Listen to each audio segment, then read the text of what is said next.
Hey guys, it's Mandy. You know I love Hand and Stone Massage and Facial Spa in Tyler, and one of the things I love the most is they're always doing new things. And I recently tried their new sports massage, and I've got to tell you, it's incredible. So you know I'm active and I'm always focused on wellness, and this is just one more thing that I am adding in to my routine because now I'm hooked. They use the Theragun, which of course is going to help increase blood flow to certain areas and muscles that might be sore or tired or need attention, but you also get to add on another upgrade. You know, whenever I was there, I chose to go ahead and do the cup gliding as well as the hot stones. They work really well with the Theragun, maybe like a triple threat. Definitely ask for it the next time you go in to Hand and Stone. Ask about the sports massage. You can book your appointment today online at handandstonetyler.com, or you can stop by and see them. They're located in South Tyler in the Cumberland Shopping Center. Welcome to the Celebrating Women podcast, hosted by Mandee Montana, a podcast that celebrates women, their stories, their struggles, and ability to overcome. Conversations that celebrate their gifts, their talents, and courage. It's the Celebrating Women podcast, presented by Hand and Stone Massage and Facial Spa in Tyler, Texas. With over 20 massage therapists and 6 estheticians, certified and trained in multiple protocols, you can get an affordable massage or facial located right here in the East Texas area. Book your appointment today. Stop by the spa in the Cumberland Shopping Center in Tyler or online at handandstonetyler.com. Welcome back to Celebrating Women podcast. I'm Mandee Montana with 2 lovely guests today. I've got my friend Stephanie Taylor and my friend Kathy Williams Bosley. You've both been on the show before, but you both met each other today. We did. We did. This is fun. I love having 3 people now. We can talk even more. Yes. And so the topic we wanted to cover today is, goodness, timely. And that is, we're going to talk about USA Women's Gymnastics and the Olympics in Paris and how all of that went. So I know tons of people were watching. There's been drama since it ended. We're recording on today, the 12th. Yes. Yeah, today's August 12th. So the closing ceremonies were last night. Gymnastics has been wrapped up for about a week, but the controversies haven't. So we thought it would be fun to kind of do a quick recap and talk a little bit about it. And Kathy has a medal count for us. Well, I was going to say, Texan that I am, and that we were discussing all the Texas athletes before the games started. It says that there are 41 medals for any of our Texas athletes who competed. That's a lot. Yeah, and of course, we know that coming from Texas, you kind of expect it. But just super proud of all of them. I know Sha'Carri and the track girls. I know just so many great efforts for the whole Team USA and for any Texans who were there competing. It's been fun to watch. And I read something today that if the USA women were a nation by themselves, they would have placed 3rd in the medal count. That's how phenomenal our female athletes did from America, which I thought was pretty outstanding. Go U.S. women. Yeah. But let's get into gymnastics, because here's why I invited both of these amazing women to join me today. They both have a history of gymnastics. I quit when they wouldn't let me jump on the trampoline on a regular basis, which was around 1st grade. But both of you have competed in gymnastics and practiced. Kathy's from Houston, and so she was down in the gym watching Nadia. Right. I was going to say, well, we watched Nadia on TV before Bella ever even comes to the United States. And just watching that, as I was telling Stephanie, it puts me in Byron Gymnastics, the Bee Gees gym, which was at the time the premier gymnastics spot in Houston. And I get to, oh my word, just to be on the balance beam. All the things looked so magical on TV.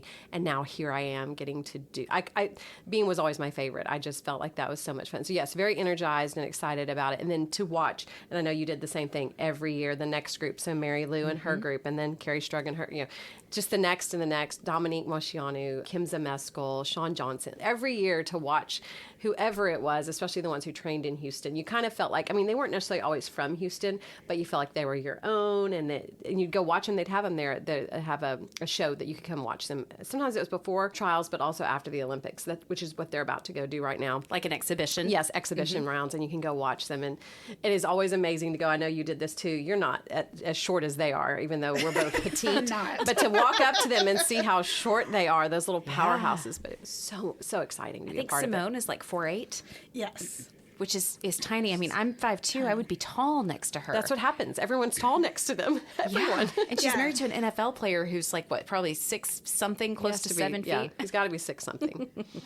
So I grew up here doing competitive gymnastics here in East Texas, and we went down to Corolli's Ranch same as Kathy. I mean, we went every summer and we would train with them in the gym, and it was such an amazing experience to be able to watch. And then later, I couldn't do it anymore, so I coached. So later in my career, I started coaching, and then I was actually on staff at the 2003 World Championships in Anaheim, and then I did the 2004 Olympic trials for our USA Gymnastics. Oh my goodness. And so seeing kind of the behind the scenes of it, and as an adult, and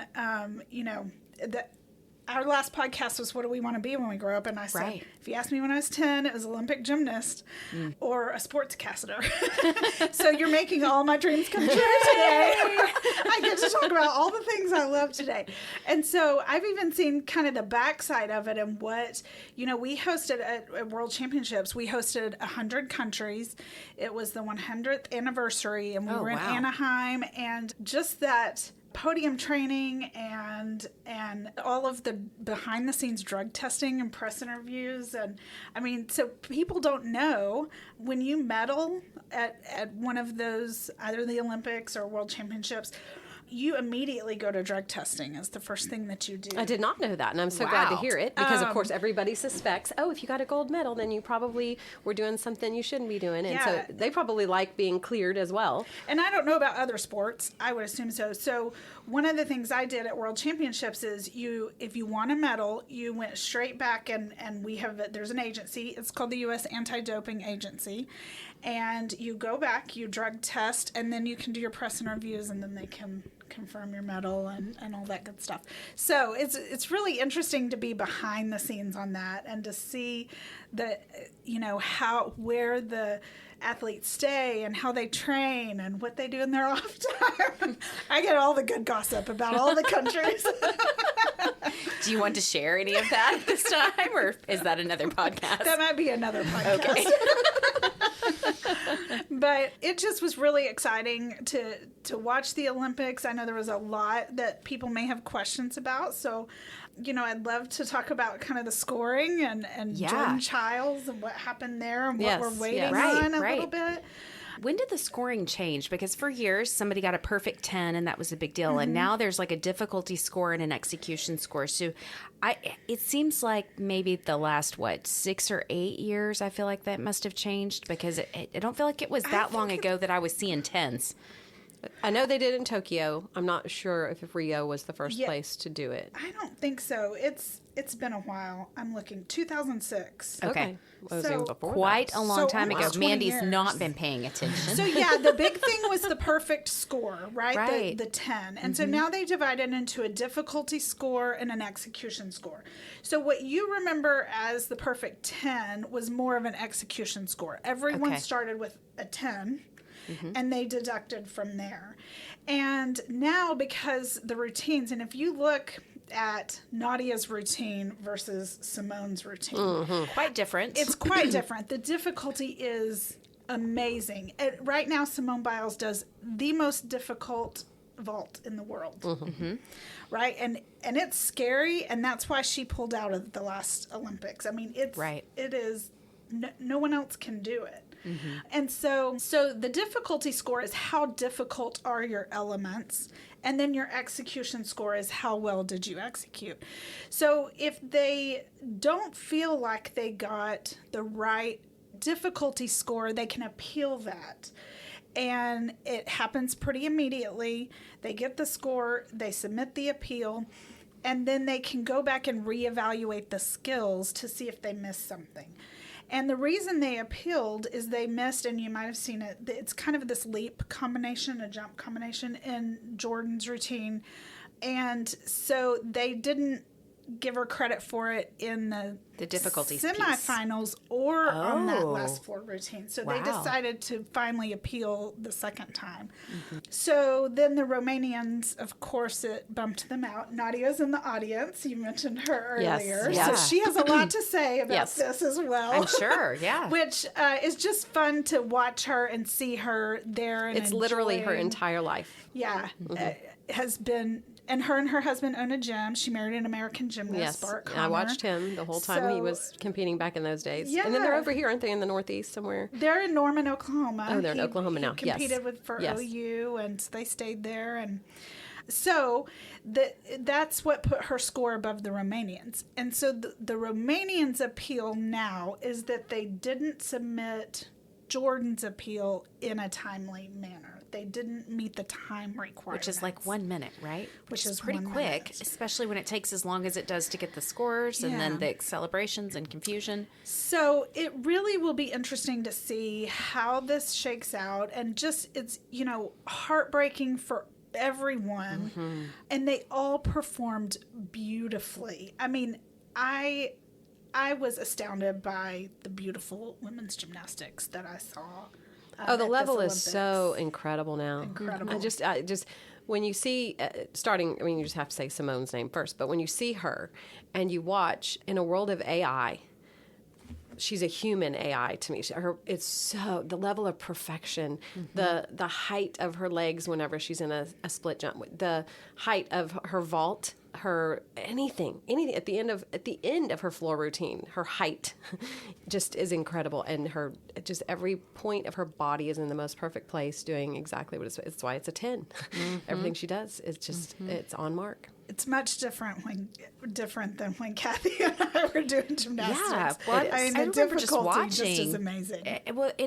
From my perspective, just as a viewer, like I said, I have not much gymnastics experience whatsoever, but it seems like the Europeans have a lot more dance elements, and that it's a much more almost like ballet on the floor with a little bit of tumbling, where Americans, it seems like it's like this powerhouse tumbling, almost not very dancer-like. Like, I feel like Suni Lee is probably the closest. That's what I was going to say. I mean, she is so graceful and beautiful, and it's very different. Her performance in gymnastics is so different than Simone. I mean, Simone is just power all the time. It is two different styles completely. And Suni is just beautiful to watch perform. I really enjoyed all of it. And then I feel like Jordan Childs is kind of powerful like Simone as well, but sassy and fun. Like, I loved her attitude on the floor.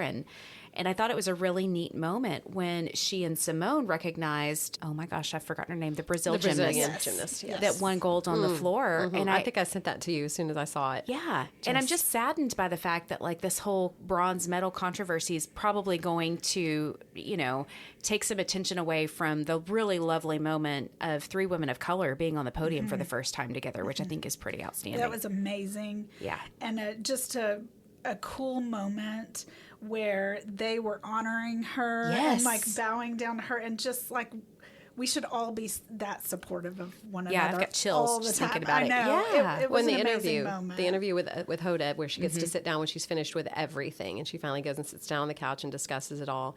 Hoda says that was really something. Where you both, she was, we give credit where credit is due. Every one of us, we are definitely there to cheer each other on. And again, this is so different from when we were growing up, because this is instead of dog eat dog, there's still competition. You still want to win, but you're doing it in a supportive way of all the other competitors, gymnasts and women. Yeah. And I loved that, seeing the way both of them just immediately did that. I'm curious to see if it's that way behind the scenes, because I definitely was paying attention as the cameras were moving through, and I was watching the girls come off the floor. It looked like the women, I say girls, women, it's kind of an age difference these days, which is interesting too. But they seem to be very supportive of each other. Like, they were giving hugs and high fives to the other countries, like, we're all here to compete, but also, like, we want to see each other be at their best, because we all want to compete at our best. I think you spend so much time. I mean, the amount of training that you spend day in and day out, and training with other women, like, they become your family, and it's a close camaraderie. And I will say, just the demeanor of USA Gymnastics has changed over the years. But I remember going down with my peers and really bonding with them, and that was such a special time for me, even though the sport of gymnastics and the culture of gymnastics at that time was different than it is now. It really, you still bond and you become a family with those girls. And so I would say, I mean, even at World Championships and everything I've seen behind the scenes, it is definitely a camaraderie and a close-knit team group. And you have to be, because you're on the biggest stage in the world. Mm-hmm. And if you don't have those people's backs, I mean, and you want them to love and support you as well, I don't know how you can make it through that. Well, they're the only ones who understand what the other That's ones are all right. going through. That's right. And then that leads us, of course, to Simone's lovely walk into beautiful mental health in the last 4 years. And the way she talked of that so openly, so beautifully, encouraging then, is it Sunini that she had Jordan. the kidney? That's the whole story. Just encouraging her to overcome all that she'd been through, because she had to stop because of the kidneys and the things that were... That was Suni. Suni. Yeah. That's what I'm With the talking kidney about.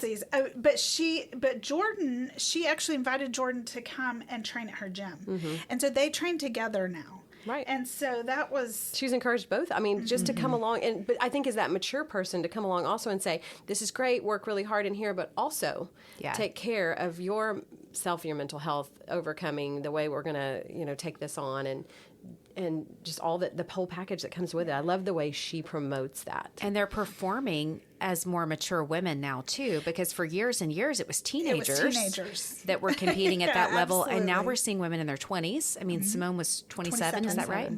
Amazing. Yeah. I mean, to And she stay didn't that say healthy. she's finished. She did not say she's finished She yet. did not. No, she hasn't did said not. that The door open. she's She said it's retiring. she has home turf. You never know. I'm leaving the door open. We're going to see where my journey goes as I leave here. Kind of, that was her rhetoric, but none of it was I'm retiring. She didn't say that at all. I mean, So, how interesting wow. would that be to see it, like a 31-year-old exciting. woman competing in gymnastics? I Let's mean, do it. she might be the oldest at that point, right? Well, I Or remember... was it? Tell me. Well, there is a gymnast, Olga, and I cannot think Yes. of her Olga last Corbett. name. She competed at World Championships, and when she competed at World Championships, when I was there, she was probably 31-ish. Yeah. And that was 20 years I ago. remember her name, and I remember her. And she had Yes. 2 babies. Wow. 2 babies. Wow. She was a mom to 2. And I was amazed. I was like, oh my gosh, I can't even. And at the time, I was in my 20s, and I was like, I can't even do a pullover on the bar anymore. I did try a cartwheel the other day. I'm just you? going to say I successfully cartwheeled. That's all I'm going to say about it. Congratulations. That's Yes. it. I don't know if toes were pointed and I couldn't get it on a beam, but I'm not sure I would have even attempted. So the other, you said beam, and it made me think of the other kind of Oh, there was a lot of big falls on the beam controversy. this So year. beam final, everybody fell. It felt like I think Yeah. one person stayed on. Anyway, I saw an article, and so there, you start to question. Everybody's like, "What's going on? Is Yeah. something going on with the beam?" I think even the commentators, when it was happening, they were like, "Oh, we've seen a lot of falls." So I saw a report after where the athletes said it was unusually quiet in the arena. So it's like beam finals was the only thing going on. so typically if you're competing and they're still doing floor competition across the Yes. room, So you've got the music music is and still the on. cheering. Music and yeah. cheering.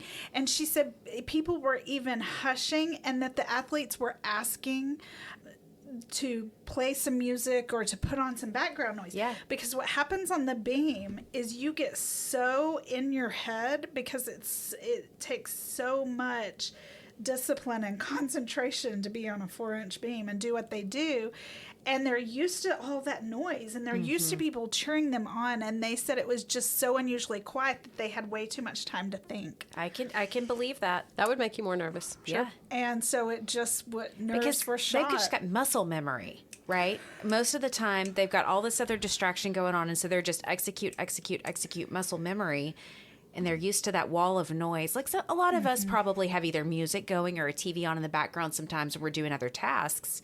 Not that different, but if you're in your head about how you're folding the laundry, even, like, you could overthink that. Can you imagine? Well, the part about the Tumbling 4 on a inches and being 4-inch up in the beam? air, just the Yeah. balance factor is so intense. It's like doing the floor routine on the 4-inch beam. It's a Yeah. lot to concentrate and balance. And I never do got what up I do. onto the beam. That never happened in my little gymnastics. Like, I was struggling to do It's a pretty handstand. incredible when they do it. Well, and I mean the uneven parallel bars are also Yeah. pretty incredible too. Yeah. I will never forget watching the Olympic beam when they all fell, and I was like, "Oh my gosh!"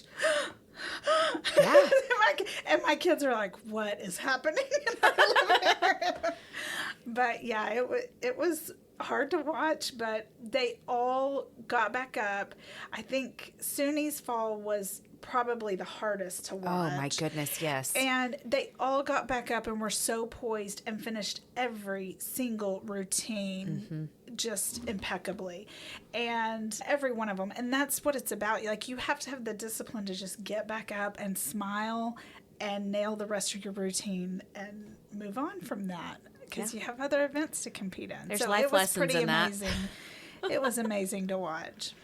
Yep. And all those years of incredible training, so much training, your mind, and like I say, so it just goes back again to encouraging each other, so that you have such a mental strength that you can do that. You don't think, oh, this is the end of the world. You think, oh, I got to jump back on and finish this show. Like you're a performer, and you've got to finish it. Have either of you had a chance to watch any of Simone Rising, her No, documentary? I've heard it's wonderful. I haven't either. I only watched the first 2 episodes. I don't know if the second 2 are available now or not, but at the time that I watched it, which may have been like right after the all-around competition or something like that, it was during the Olympics. It's really interesting for her to talk about her mental health journey and getting back into the gym after the Tokyo Olympics. She talks a little bit about even seeing some of the leotards and stuff from that time. She's kept everything, but she doesn't look at them very often because it kind of messes with her. But what I thought was really endearing, and I think you guys will appreciate it as well when you watch it, is she talks about how much the young girls in the gym encouraged her when she came back. So when she started training again for the Olympics, she was nervous, right? They all expect her to do everything. We all do. We all expect her to be perfect every single time. But there's a lot of footage of her in the gym training where she's making mistakes. And to see the younger girls, even like one of the girls from Texarkana, I think her name is Jocelyn Roberson, trains in Houston with her. And she was an alternate in Paris. But she trains with Simone, and she was encouraging her, to get back out there. And she's had the twisties too. And so just kind of noticing the relationships, like you were talking about, Stephanie, between the women and how they encourage each other, how they pour into each other to continue when most of the time they're making mistakes. It's so impressive to me to see them execute at such a high level at the Olympics, knowing that a lot of the times when they're in the gym, they're making mistakes. Yeah. Yeah. Doing it over and over and over and over again. I think a lot of, like when Michael Jordan talks about how many shots you have to miss to make as many as you do.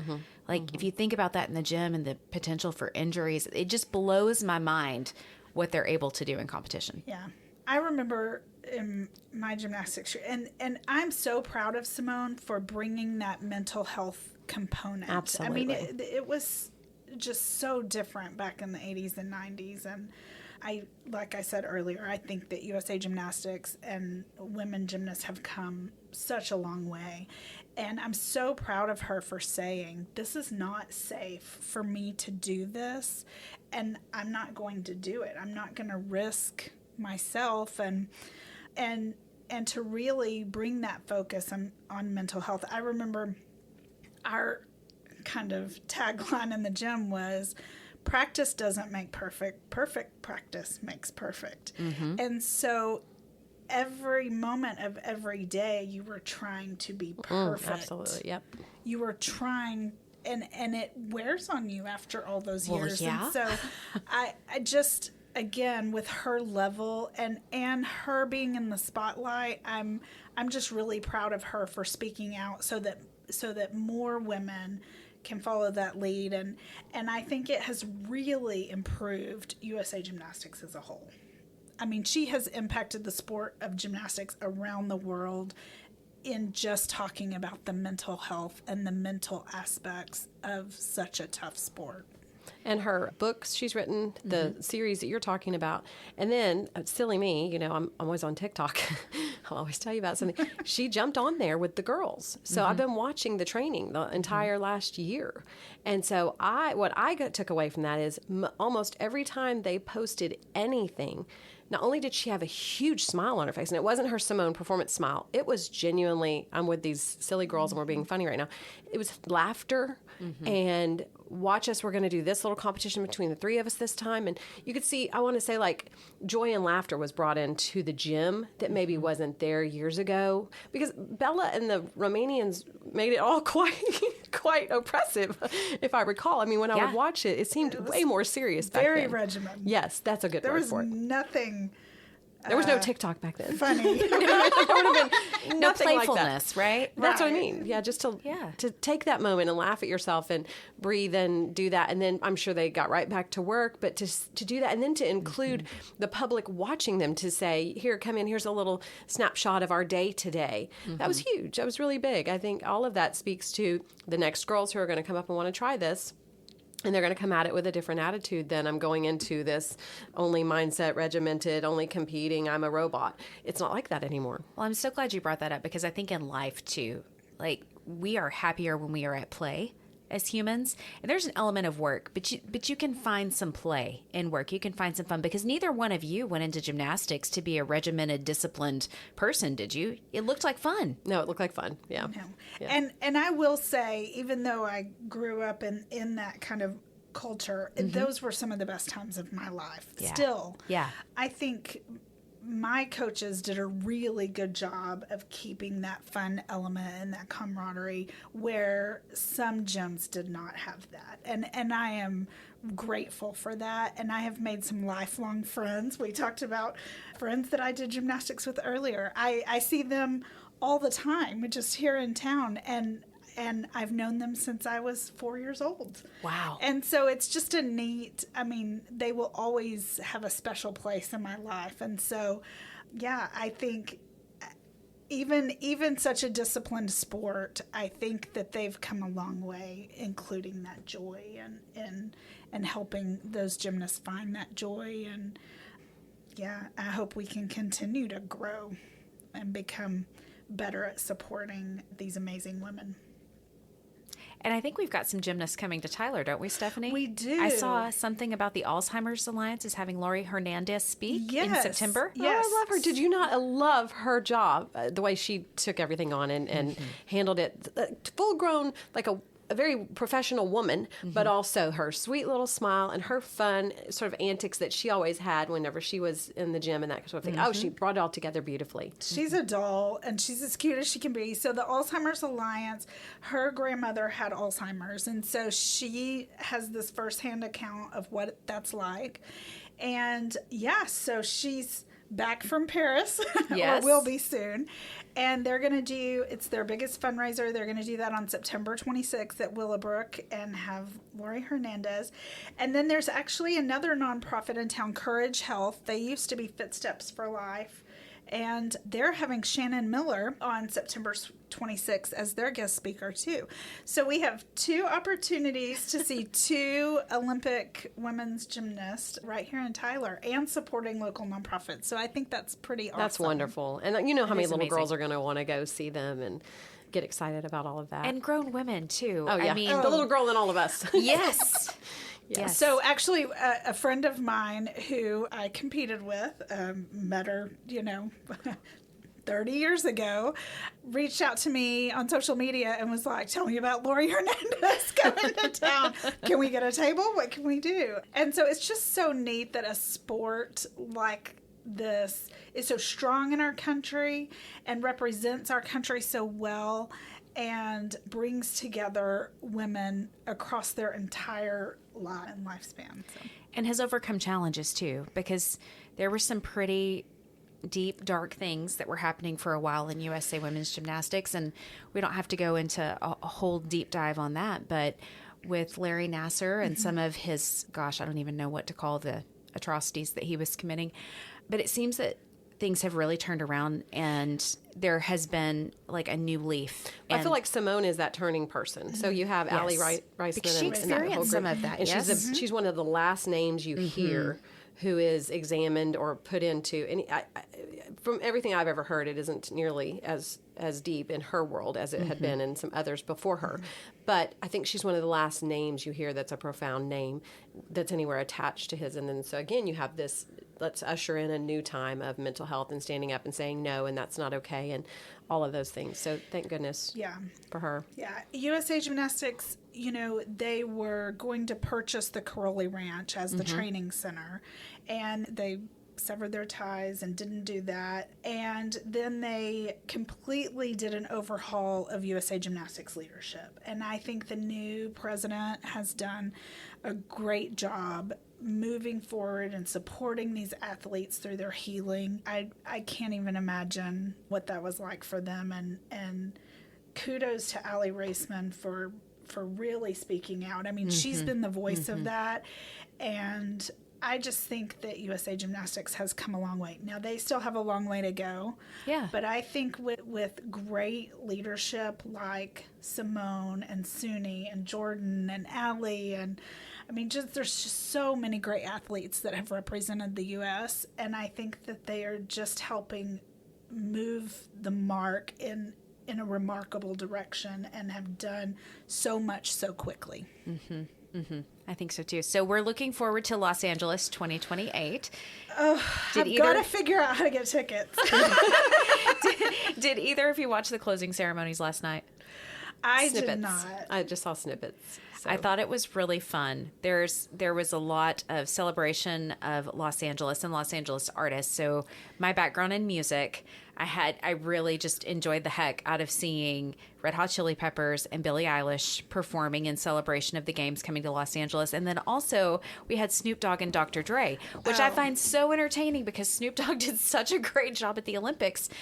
But we're a little bit older. We know Snoop Dogg's past, right? And so I find it so interesting that we've all just shifted as he's matured and he's a grandpa now and he's highly entertaining, that we've all just kind of moved along with him and we don't look back at the 90s too much. So I saw the best meme during the Olympics. It said something about, my mom called me to tell me her favorite part of the Olympics was watching Snoop Dogg. And so I remind her that she grounded me when I was a teenager for buying his album. Yes. Yeah, I saw that meme too. And that's how I was having that moment of like, I wonder how many people haven't made that connection yet. Well, he was amazing. He was amazing. He was so fun and entertaining, and I just loved seeing him there. And him and Martha Stewart at the equestrian event. Well, I was going to say that I think Martha was his turning point. So I think if you look back about 10 years ago when he gets together with her, she also has reinvented herself after her nice little stint. Right. So the two of them both, I want to say about 10 years ago, and I don't even know if they had a person advise them or they both just looked at each other and said, hey, wouldn't that be funny? And they turn and they go forward with their thing together. And it was like, if Martha Stewart can hang out with him, and it just sort of opened a whole new door that both of them are very much benefiting from. But also to tie back into the Olympics and the things that are going on in our culture today are, we don't have to ground and reduce and ignore the person who was involved in something difficult. They can be reinvented and have a new life, and let's have it be healthy. And we bring it out in a good, healthy way that's so positive to everyone else. And the two of them are so when you watch them, laughter the entire time. He's going and finding out about every sport he can understand or not, if he even knew anything about them, and just shedding such a positive light on anything an American athlete was doing. It was just wonderful. He seemed entirely joyful the entire time. He did. He was pretty amazing. So at the LA Olympics, they are bringing back lacrosse. I saw that. My son plays lacrosse, and so it will be the first time in 100 years that they've had lacrosse at the games. And so he came to me one day when he found this out, and he's like, Mom, can I please go to the Olympics for my senior trip? So he'll be graduating. It's the summer after he graduates. Oh my goodness, you have to now. It's my birthday. It's a milestone. I'm not going to tell you what milestone because I'm not ready yet. But if anyone out there has the insight on tickets to the LA 28, I'm looking around. Hook a girl up. Aww, but yeah, what a neat trip that would be. I'm hoping for sure that we can be there, and then we can come back and do another podcast about what it's like to actually see it live. To be at the Olympics, I would absolutely love to do that. Any final thoughts, ladies, on Olympics, LA 28, or gymnastics in general? I'm just so proud of our athletes, and I think they represented the United States so well, especially after, what USA Gymnastics has been through the last few years. And I was just ear to ear grinning the whole time I watched every night. And I did not like the time change. because if you logged on to social media, yes, it was a alerts. spoiler alert. Yeah, And yeah. I hate spoiler alerts. So I did a strict no social media. I couldn't handle it. Now with men's gymnastics, I watched, and then I was the spoiler that posted it out there that they won the bronze for the first time in 16 years. I was like, because that was huge. I love watching And the men's storyline of him gymnastics. is I so know. great. Okay, I can't pronounce his last name, but the pommel horse guy. Yeah, he's Clark Kent. so precious. He's Yeah. so Steven, awesome. is that his first name? Steven, yes. Do you know his last? Either of you want to take a gander at that? Netta Rossick? N starts with, yes, I think that's correct, Stephanie. I'm I don't know if impressed. I'm so pronounced impressed. it Specialist. right, I loved yeah. all of that. There was the He was specialist awesome. that He would took take off the his glasses. I mean, he was just like Superman. And his pommel horse routine included 2 one-handed spins that is just not human. I mean, it's just amazing to watch. So, yeah, it was. So I tried to keep the spoiler alerts to a minimum. I tried not to look at Facebook until I got to watch that night. My family was on strict orders. So I'll be glad about LA when we're on the same time. We'll just be staying up a little bit later, Yes, right? just that LA later. But I was going to say, I was thinking of both of us when we were little and we're watching, Olga Corbett or Nadia, Mary Ridley Rutten, how exciting it is for the new generation, and not only girls, but I think because of kiddos like Steven, you're going to have boys who are a little more proud to say, I think I'd like to be a gymnast, and let's put that back in the vocabulary as a male option, because they have been kind of off the map for a number of gymnastics, or a number of Olympics. To have them back in the mix is going to be a lot of fun. I'm excited is. for that. Yeah, they actually there's been several schools that have cut men's gymnastics from their NCAA programs over the last few years because they just haven't been where they needed to be. And so someone mentioned that they're really excited about how this kind of puts men's gymnastics on a different trajectory. Yeah, now. and I felt like their personalities were just so endearing and lovely and fun. Yeah. They just looked like they were having so much fun. I spent one evening just watching all of their routines on YouTube because they were just dynamite. And one of our athletes, he just looks like he was having the best time, had the biggest smile on his face the whole time he was there. And it's just, I think I appreciate that joy about it and seeing that level of performance too. And when they know they've nailed it, like that sense of accomplishment and pride and progress, like we all want that in whatever it is that we're pursuing in life. Like it feels so good. And it's just, it gave me so much joy to have that empathy and experience that with them as I was watching those videos. That's how I felt about all the American athletes. When I would look back over even on track, or is it Tara Woodall, just to watch her celebrate with her husband. Just the feel-good stories were abundant, and really it were. felt good. Yeah. And we need more of that in life. We do. The Celebrating Women podcast wants to hear from you. Email us a voice message to celebratingwomenpodcast@gmail.com. We would love to hear your story or the story of an incredible woman you know. Become part of the conversation on social media. Facebook.com/Celebrating Women Podcast. On Instagram, search Celebrating Women Podcast. The Celebrating Women podcast has been presented by Hand and Stone Massage and Facial Spa in Tyler, Texas. Book your appointment today. Stop by the spa in Cumberland Shopping Center or online at handandstonetyler.com. Support the show for as little as $3 per month at celebratingwomenpodcast.buzzsprout.com or visit our show notes. Thank you for listening, and don't forget to subscribe to the Celebrating Women podcast.